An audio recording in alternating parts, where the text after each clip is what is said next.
Hello everyone, मैं ज्योति पारिक और आपका हमारे महाविद्यालय श्रीमती मोहरी देवी तापड़िया कन्या महाविद्यालय के इस यूट्यूब चैनल पर एक बार फिर से स्वागत है। आज के वीडियो में हम अपने बीए फाइनल के विश्व के प्रादेशिक भूगोल में हम उत्तरी अमेरिका के जो आर्थिक स्वरूप है उसके बारे में पढ़ेंगे। तो हम उत्तरी अमेरिका के आर्थिक स्वरूप में हम सबसे पहले उत्तरी अमेरिका की जो कृषि है उसकी बात करते हैं। कृषि उत्तरी अमेरिका में कृषि, तो देखिए जो संयुक्त राज्य अमेरिका है और कनाडा है, दोनों में ही कृषि का जो विकास है पर्याप्त मात्रा में विकास हुआ है। यहाँ पे जो विशेष रूप से जो व्यापारिक कृषि है, बड़े बड़े कृषि फर्मों पर व्यापारिक रूप से कृषि की जाती है और जो कृषि का जो अधिकांश जो हिस्सा है वो विदेशों में निर्यातित कर दिया जाता है। अमेरिका के जो प्रेरी घास के मैदान है वहाँ पे बड़ी बड़ी जो मशीनें उनके द्वारा और आधुनिक तरीके से वहाँ पे व्यापारिक कृषि की जाती है। ठीक है, और यहाँ पे जो उत्पादित की जाने वाली जो कृषि है उनमें विशेष रूप से जो फसलें हैं जैसे मक्का, कपास, जौ, जई, इसके अलावा सोयाबीन, गन्ना, तंबाकू आदि फसलों का उत्पादन उत्तरी अमेरिका महाद्वीप में किया जाता है। तो हम सबसे पहले गेहूं की फसल जो है उसके बारे में बात करते हैं। गेहूं पहली फसल है गेहूं। तो उत्तरी अमेरिका महाद्वीप में हम देखें तो उत्तरी अमेरिका के संयुक्त राज्य अमेरिका और कनाडा दोनों में ही गेहूं का जो उत्पादन है वो अच्छे मात्रा में उत्पादन किया जाता है। और यहाँ के जो गेहूं के इस क्षेत्र में गेहूं के उत्पादन के लिए जो सभी भौगोलिक दशाएं हैं वो मौजूद होने के कारण से यहाँ की जो पैदावार है वो भी अच्छी होती है। और जो यहाँ के जो संयुक्त राज्य अमेरिका है, उत्तरी अमेरिका में हम पहले संयुक्त राज्य अमेरिका में गेहूँ के उत्पादन की बात करते हैं। संयुक्त राज्य अमेरिका में संयुक्त राज्य अमेरिका और फिर कनाडा, इन दोनों में गेहूं का उत्पादन किया जाता है। तो हम सबसे पहले जो संयुक्त राज्य अमेरिका है उसमें गेहूं के उत्पादन के बारे में देखें तो यहाँ पे भी गेहूं का जो उत्पादन है वो व्यापारिक दृष्टिकोण से यहाँ पे गेहूं का उत्पादन किया जाता है। और यहाँ के जो गेहूं का जो उत्पादन है संयुक्त राज्य अमेरिका में, विश्व में उत्पादित किए जाने वाले गेहूँ का 10% उत्पादन संयुक्त राज्य अमेरिका में किया जाता है। विश्व में जितना भी गेहूं का उत्पन्न होता है उसका 10% जो उत्पादन है वो संयुक्त राज्य अमेरिका में किया जाता है। और यहाँ के जो उत्पादक क्षेत्र हैं उनके बारे में हम देखते हैं तो जो यहाँ पे मुख्य रूप से 5 गेहूं उत्पादक क्षेत्र हैं, जिसमें पहला है प्रेरी घास के जो उत्तरी मैदान है उसमें प्रमुख है डेकोटो, मोन्टाना और मिनेसोटा। डेकोनो, मोन्टाना और मिनेसोटा, ये 3 क्षेत्र हैं प्रेरी घास के मैदानों में जहाँ पर कृषि गेहूं का उत्पादन किया जाता है। अगला क्षेत्र है Kansas, Oklahoma, Nebraska, Texas, Ohio, Illinois और इंडियाना, इन क्षेत्रों में गेहूं का उत्पादन किया जाता है। यह इसका दूसरा उत्पादक क्षेत्र है। ठीक है, और तीसरा जो उत्पादक क्षेत्र है वो है मिसूरी क्षेत्र। यहाँ का तीसरा प्रमुख उत्पादक क्षेत्र है मिसूरी क्षेत्र। और चौथा गेहूं उत्पादक क्षेत्र है कोलंबिया पठार गेहूं क्षेत्र। कोलंबिया का जो पठार है तो कोलंबिया के पठार के आसपास के क्षेत्र में गेहूं का उत्पादन किया जाता है। और जो पांचवा यहाँ का जो गेहूं उत्पादक क्षेत्र है वो है कैलिफोर्निया गेहूं उत्पादक क्षेत्र। तो ये यहाँ के 5 प्रमुख गेहूं उत्पादक क्षेत्र हैं। यहाँ पे यहाँ पे गेहूं के 2 फसल उत्पादित की जाती है, एक तो बसंतकालीन गेहूं और एक शीतकालीन गेहूं।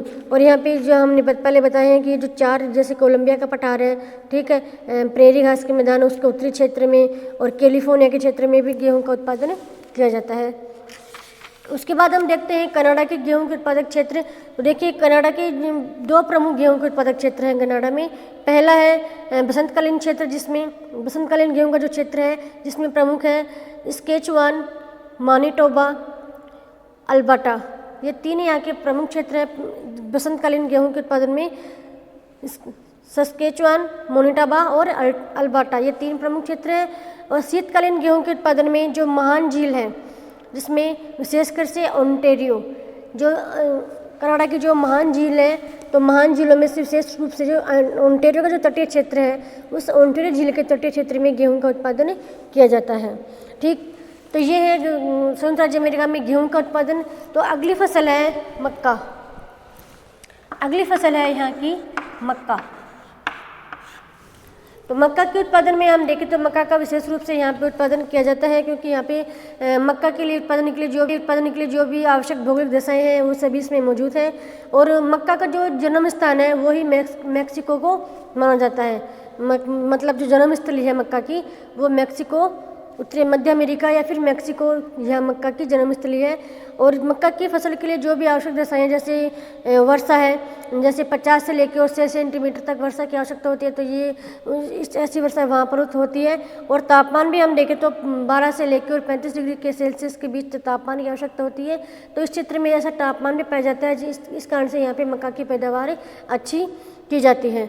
और यहाँ की जो मिट्टी है वो भी मक्का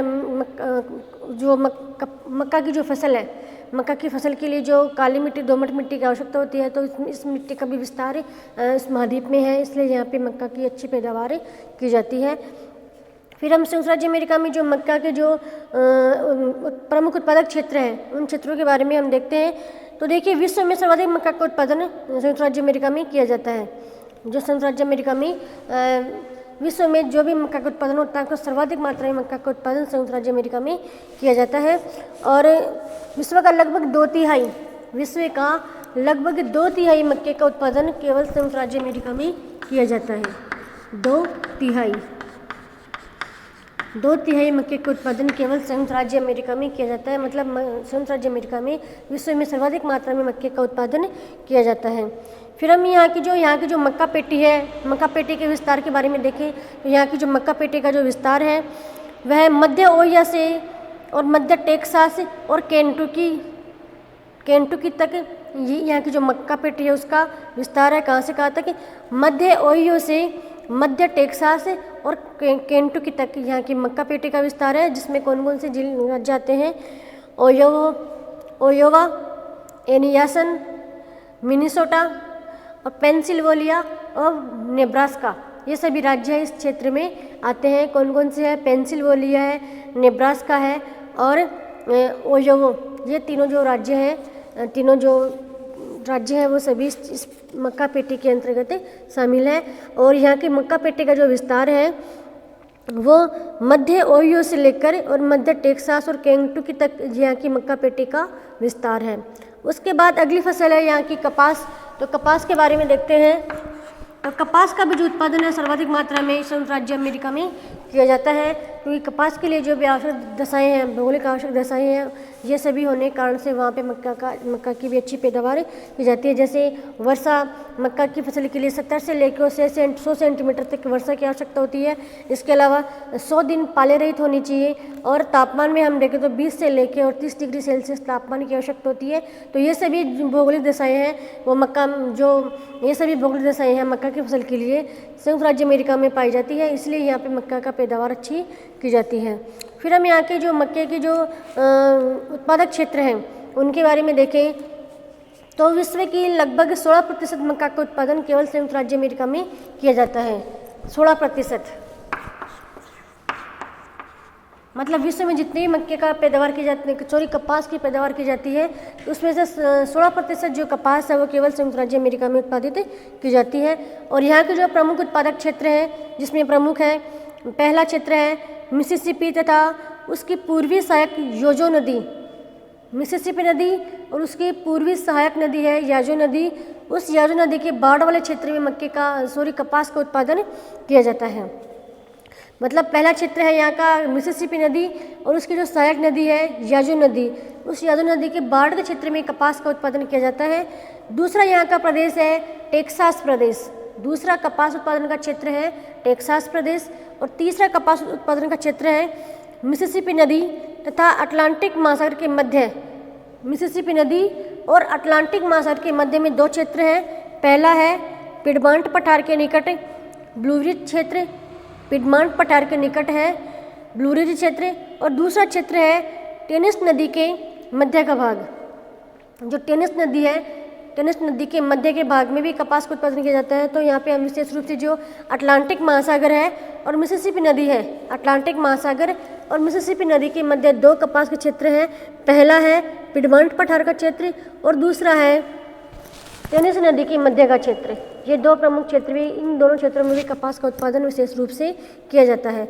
उसके बाद अगला जो क्षेत्र है वो है कैरोलिना, जॉर्जिया तथा अल्बामा का मध्य भाग और मिसिसिपी नदी का उत्तर पूर्वी तथा उत्तरी तटीय मैदानी भाग। उत्तरी तटीय मैदानी भाग किसका है? मिसिसिपी जो नदी है, मिसिसिपी नदी का उत्तरी पूर्वी भाग और उत्तरी तटीय भाग में कपास की पैदावार की जाती है। इसके अलावा जॉर्जिया और अल्बामा क्षेत्र, जॉर्जिया और अल्बामा क्षेत्र है। जॉर्जिया और अल्बामा क्षेत्र के अलावा मिसिसिपी नदी का उत्तरी भाग और उत्तरी पूर्वी भाग, उत्तरी तो तटीय भाग है, उसमें भी कपास की पैदावार अच्छी की जाती है। उसके बाद यहाँ का आखिरी कपास का प्रदेश है कैलिफोर्निया का। तो कैलिफोर्निया की इंपीरियल घाटी, कैलिफोर्निया की इंपीरियल घाटी और एरिज़ोना में साल्ट नदी की घाटी में, एरिज़ोना में साल्ट नदी की घाटी में भी कपास का उत्पादन किया जाता है।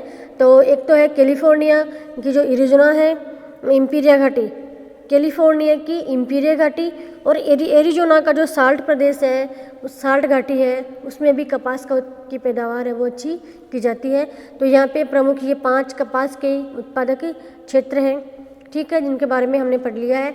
तो आज के वीडियो में हमने जो संयुक्त राज्य या फिर जो उत्तरी अमेरिका है, उत्तरी अमेरिका महाद्वीप में जो आर्थिक स्वरूप में हमने कृषि के बारे में पढ़ लिया। यहाँ विशेष रूप से गेहूँ, मक्का और कपास, इन तीन फसलों की अच्छी पैदावार यहाँ की जाती है, ठीक है। तो आज की वीडियो में हमने यहाँ की कृषि के बारे में पढ़ा है और नेक्स्ट वीडियो में हम नेक्स्ट टॉपिक के बारे में पढ़ेंगे। तब तक के लिए धन्यवाद।